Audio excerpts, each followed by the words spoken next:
Hello everyone, welcome back to my channel. Today we're going to decorate, should I say decorate?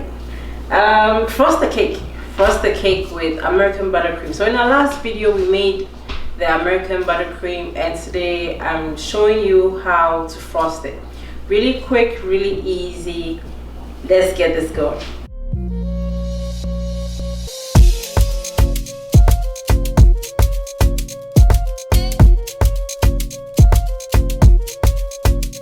So here I have a non-skid mat. I don't know why I have this little piece, but it can be a lot larger than this. I use this especially for my small cakes, so it's easier for the board to sit on it. I have my board here. This is a regular board. I do have 8-inch cake. This is an 8-inch board. So I have two 8-inch cakes I'm going to decorate to frost. And then I have my spatulas here. And then I have a scraper, basic scraper you can get on Amazon, in the store, any store you can get it. So this is my buttercream in a piping bag. I already cut the tip, and we're going to start. So I put a piece of buttercream on here, depending on how big the cake is going to be or how secure. Sometimes I do use ganache or chocolate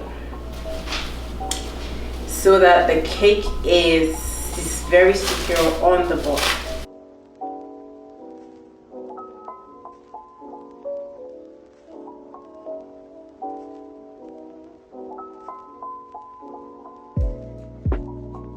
Taking them from the bag, I bake them and put them in the freezer so it's easier for me to work with, but it's coming back to room temperature. So this here, I do have a marble. I'm going to start with that right here. You make sure it's not overlapping on the board. There's about the same amount of space all around on the cake. So today I'm going to be frosting. There's no well, but you can make a well if you're going to use any jam or any like a Biscoff batter or something in there. So I usually use a ganache well. That works well for me. But today I'm not doing anything like that. We're just doing the American buttercream. I'm still going to make the well to start and just go around it.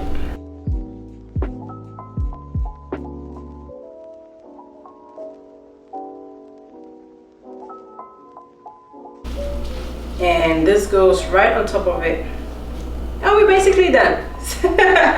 So this is what it should look like. See, I don't have too much seeping out of it because I made a well before. It's kind of keeps everything intact. So this is it. I'm going to do around the cake, and that will be it. So the buttercream is going to go, I don't know if you can see what I'm doing. Okay.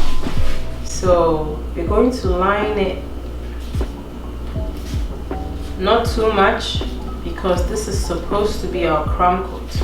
Okay, now my cake is frozen, so I don't even need a crumb coat. But when your cake is not frozen and the crumbs get into your buttercream like this, you don't want your cake looking like this when the crumbs are out. So you first do a crumb coat. So I'm just going to do half of this and show you how a crumb coat should look like. Let's do it.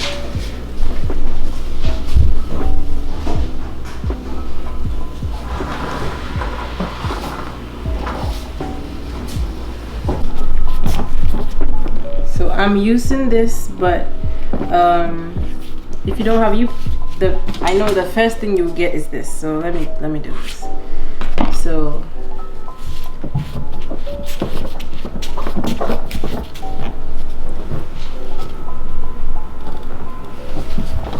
I'm trying to be where the camera is so you can see no blind spots.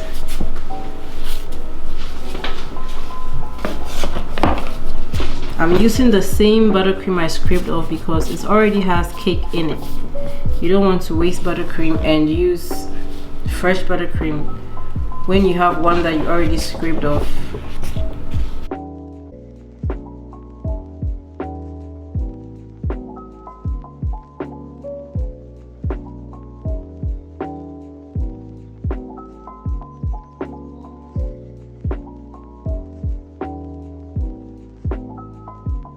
We still need a little bit more.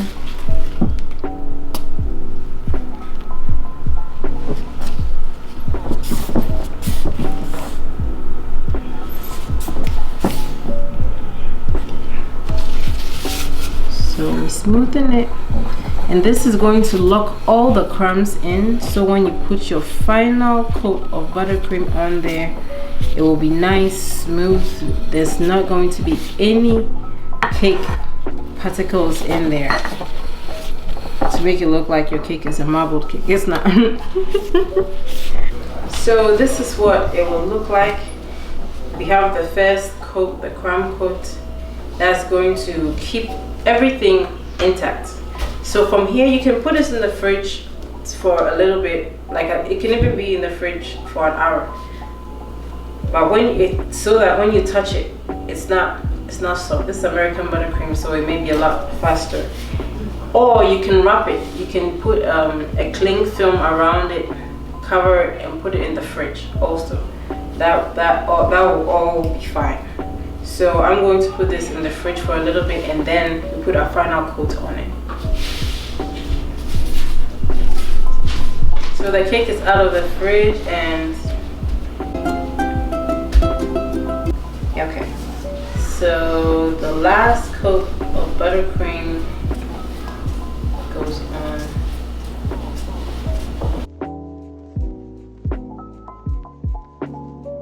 Now anything you used for the crumb coats, make sure it's washed and clean, so you don't transfer crumbs back into the cake, because this is the last coat. Get some more buttercream.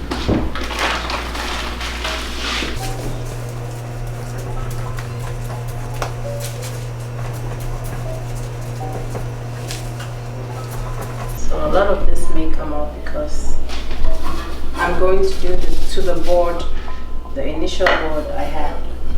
So make sure that your scraper is touching the board, and then you scrape.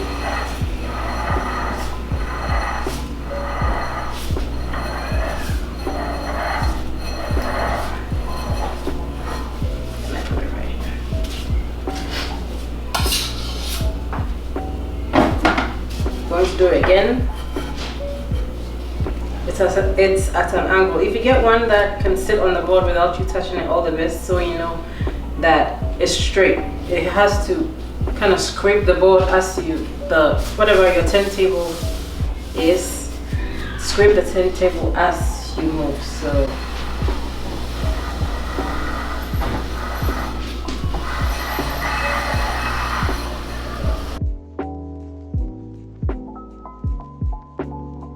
So in order to get all your bubbles out, you can tell I have some bubbles. Before you use it, you make sure you whip it for maybe 10 minutes. Just leave it on a low setting and whip it for about 10 minutes. I didn't do that, but we're still going to try to get it as smooth as possible. So you see me still press it onto this. That is taking some of the bubbles out. It's wiser to do it outside the cake. So when it's in the bowl, even if you didn't whip it, you can use your hand to do it and let the bubbles come out before you put it on the cake.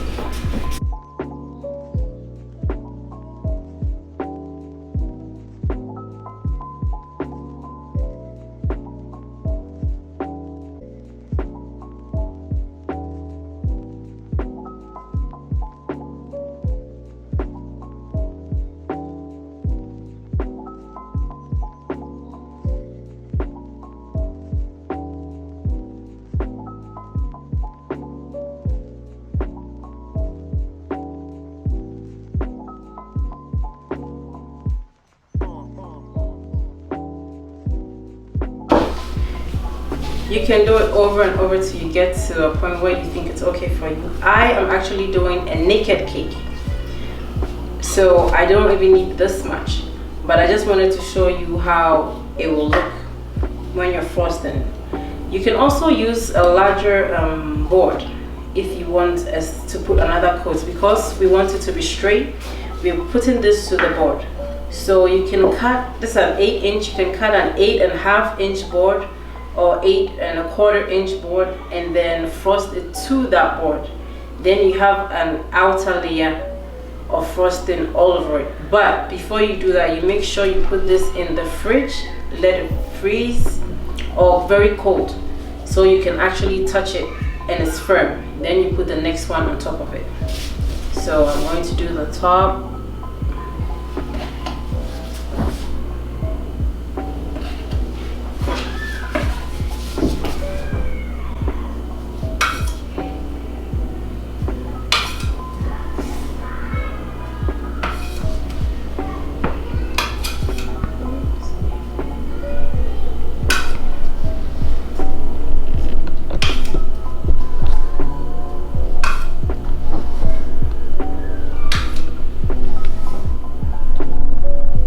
Another trick is to leave the edges that I just pulled in, leave it and then freeze it, or put it in the fridge to be really cold, and then you can use a knife or a scraper. You can warm it a bit, especially when it's metal, and then just scrape it off slowly to take those edges off. So there we have our frosted cake.